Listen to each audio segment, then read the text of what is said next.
আজকে রাত্রিবেলা একদম দারুণ একটা খাওয়া দাওয়ার ব্যাপার আছে। আজকে আমার একজন কাকিমা আছেন, উনি আজকে বানিয়েছে চাউমিন, আর তার সাথে আছে চিলি চিকেন। ঠিক আছে, আর এটা তো স্পেশাল আছেই অবশ্যই। চাউমিন চিলি চিকেনটার সাথে সাথে ওর সাথে পেঁয়াজ লঙ্কা আছে। এখানে আছে একটা দারুণ জিনিস। আর এটা যে মানুষটা বানিয়েছে, সে মানুষটা আমার খুব প্রিয় একজন মানুষ, খুব কাছের একজন মানুষ।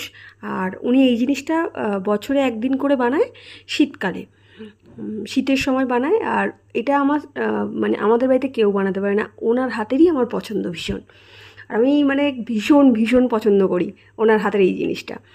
তো হঠাৎ এবারে মানে এই গরমের সময় বানিয়ে পাঠিয়েছে। তো তোমাদের সাথে আমি সেটা শেয়ার করব। আগে আমি এটা একটু টেস্ট করি।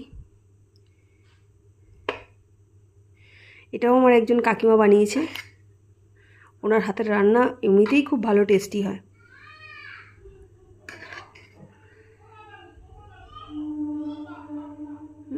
ফোকাস কেন নেয় না আমি বুঝতে পারি না।